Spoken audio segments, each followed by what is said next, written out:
জানিয়ে দিব এই মুহূর্তে পাওয়া সর্বশেষ বাংলা সংবাদ। শুরুতেই শিরোনাম। ডক্টর ইউনূসের পাশে অনুপ্রবেশকারী আন্দোলনের কেউ নন, ঝোপ বুঝে কোপ মেরেছেন বলে মন্তব্য। এরপরেই জানাবো, ভারত বাক স্বাধীনতার নামে মুসলমানদের নবীর বিরুদ্ধে কটূক্তি করে ধর্মীয় অনুভূতিতে আঘাত করেছে মহাসচিব ইসলামী আন্দোলন বাংলাদেশ। এছাড়াও জানিয়ে দিব, প্রয়োজনে জুলাই বিপ্লবে আহতদের বিদেশে চিকিৎসার নির্দেশ প্রধান উপদেষ্টার। এরপরেই জানাবো, ভারতে ইলিশ রপ্তানি নিয়ে প্রশ্ন তুললেন রিজভী। সর্বশেষ জানিয়ে দিব, দেশ ও জাতির কল্যাণে সবাইকে ঐক্যবদ্ধ থাকার আহ্বান ডক্টর শফিকুর রহমানের। এতক্ষণ শুনছিলেন সংবাদ শিরোনাম, এবারে বিস্তারিত। ডক্টর ইউনূসের পাশে অনুপ্রবেশকারী আন্দোলনের কেউ নন, ঝোপ বুঝে কোপ মেরেছেন। জাতিসংঘ সাধারণ পরিষদের অধিবেশনের ফাঁকে যুক্তরাষ্ট্রের নিউ ইয়র্কে দেশটির সাবেক প্রেসিডেন্ট বিল ক্লিনটন আয়োজিত অনুষ্ঠানে যোগ দেন অন্তর্বর্তী সরকারের প্রধান উপদেষ্টা doctor Mohammad Yunus. Clinton global initiative আয়োজিত ওই অনুষ্ঠানে ডক্টর ইউনূস তার বক্তব্যে তরুণদের ভবিষ্যৎ বাংলাদেশ গড়ার প্রত্যয়ের কথা জানান। এ সময় তার বিশেষ সহকারী মাহফুজ আলম সহ দুজনকে স্টেজে ডেকে এনে আন্দোলনে তাদের ভূমিকা তুলে ধরেন। তবে স্টেজে আসা অন্য আরেকজনদের নিয়ে চলছে বিতর্ক।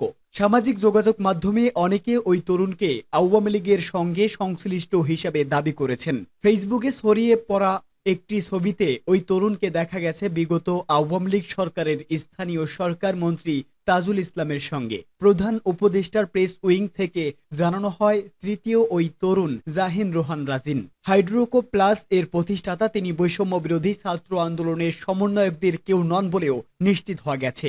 মহানবী হযরত মুহাম্মদ সাল্লাল্লাহু আলাইহি ওয়াসাল্লামকে নিয়ে ভারতীয় পুরোহিতের কটূক্তির ঘটনায় গভীর উদ্বেগ ও ক্ষোভ প্রকাশ করেছে ইসলামী আন্দোলন বাংলাদেশ এর মহাসচিব প্রিন্সিপাল হাফেজ মাওলানা ইউনূস আহমেদ। এক বিবৃতিতে তিনি একথা বলেন, মহানবী হযরত মুহাম্মদ সাল্লাল্লাহু আলাইহি ওয়াসাল্লামকে নিয়ে হিন্দু সম্প্রদায় কটূক্তি করেই যাচ্ছে। ভারতের পুরোহিতদের ধর্মীয় অনুভূতিতে আঘাত করার এখতিয়ার নেই। মহানবী সাল্লাল্লাহু আলাইহি ওয়াসাল্লামকে নিয়ে কটূক্তি করে যে কথা বলেছে সেটা মুসলমান কিছুতেই সহ্য করতে পারবে না। অন্তর্বর্তীকালীন সরকারের কাছে অনুরোধ জানিয়ে তিনি বলেন, কূটনৈতিকভাবে তাদের বিরুদ্ধে প্রতিবাদ করবে। ভারত সেকুলারিজমের নামে অন্য ধর্মের উপর বারবার আঘাত করতে পারে না। ইসলামী আন্দোলনের মহাসচিব বলেন, মহানবী হযরত মুহাম্মদ সাল্লাল্লাহু আলাইহি ওয়াসাল্লামকে মুসলমানগণ নিজের জানমালের চেয়েও বেশি ভালোবাসেন এবং এটা ঈমানের অংশ। সারা বিশ্বে নবীকে নিয়ে যারা অপমান করবে তাদের বিরুদ্ধে মুসলমানরা প্রতিবাদ করেই যাবে। প্রয়োজনে নবীর মান ও ইজ্জত রক্ষায় মুসলমানরা নিজের জীবন অকাতরে বিলিয়ে দিতে সবসময় প্রস্তুত। দেশ থেকে স্বৈরাচারী সরকার পালিয়েছে, ভারতের দালালদেরকেও ইমানদার জনতা হঠাতে সময় নিবে না। ভারত বাক স্বাধীনতার নামে মুসলমানদের প্রিয় নবী হযরত মুহাম্মদ সাল্লাল্লাহু আলাইহি ওয়াসাল্লামকে নিয়ে অপমান করলে মুসলমানরা নীরব হয়ে বসে থাকবে না। তারা জীবন দিয়ে হলেও প্রতিবাদ ও প্রতিহত করবে। ইনশাআল্লাহ তিনি অবিলম্বে ভারতকে ধর্মীয় অনুভূতিতে আঘাত করা থেকে ফিরে আসার আহ্বান জানান এবং কটূক্তিকারী পুরোহিতকে গ্রেপ্তার করে সর্বোচ্চ শাস্তি মৃত্যুদণ্ড দেওয়ার আহ্বান জানান। অন্যথায় ইমানদার জনতা বিশ্বব্যাপী প্রতিবাদের আগুন জ্বালিয়ে দেবে। প্রয়োজনে জুলাই বিপ্লবে আহতদের বিদেশে চিকিৎসা নির্দেশ প্রধান উপদেষ্টার। ছাত্র জনতার অভ্যুত্থানে আহতদের সুচিকিৎসা নিশ্চিত কল্পে স্বাস্থ্য মন্ত্রণালয়কে নির্দেশ দিয়েছে অন্তর্বর্তীকালীন সরকারের প্রধান উপদেষ্টা ডক্টর মোহাম্মদ ইউনূস। মেডিকেল বোর্ডের সুপারিশের আলোকে প্রয়োজ্য ক্ষেত্রে চিকিৎসকদের দেশের বাইরে চিকিৎসার ব্যবস্থা গ্রহণ করা হবে। এই সংক্রান্ত নির্দেশনার চিঠি স্বাস্থ্য সেবা বিভাগের সিনিয়র সচিব বরাবর পাঠিয়েছে প্রধান উপদেষ্টা কার্যালয়ের সচিব সাইফুল্লাহ পান্না। চিঠিতে বলা হয়, ছাত্র জনতার অভ্যুত্থানে আহতদের সুচিকিৎসার জন্য বিশেষজ্ঞ ডাক্তারদের সমন্বয়ে বিষয় ভিত্তিক প্রয়োজনীয় সংখ্যক মেডিকেল বোর্ড গঠন করতে হবে। স্বাস্থ্য ও পরিবার কল্যাণ মন্ত্রণালয় এই বিষয়ে প্রয়োজনীয় ব্যবস্থা গ্রহণ করবে। মেডিকেল বোর্ডের সুপারিশে প্রয়োজন ক্ষেত্রে চিকিৎসাধীনদের দেশের বাইরে চিকিৎসার ব্যবস্থা গ্রহণ করা যাবে। সাইফুল্লাহ পান্না স্বাক্ষরিত চিঠিতে আরো বলা হয়, হাসপাতাল সমূহে আহতদের সুচিকিৎসা নিশ্চিতকরণ ও যথাযথ সময়ের লক্ষ্যে প্রয়োজনীয় হাসপাতাল সমূহে একটি সর্বাক্ষণিক সমন্বয় সেল স্থাপন করতে হবে। সংশ্লিষ্ট হাসপাতালে একজন ডাক্তার, হাসপাতাল সমাজসেবা কর্মকর্তা, সহজ সমাজসেবা কর্মকর্তা অথবা সমাজসেবা অধিদপ্তর কর্তৃক মনোনীত কর্মকর্তা, দুজন ছাত্র প্রতিনিধির সমন্বয়ে প্রধান উপদেষ্টা কার্যালয় থেকে সার্বক্ষণিক সমন্বয় সেল গঠনের জন্য এই নির্দেশনা দেওয়া হয়। ভারতে ইলিশ রপ্তানি নিয়ে প্রশ্ন তুললেন রিজভী।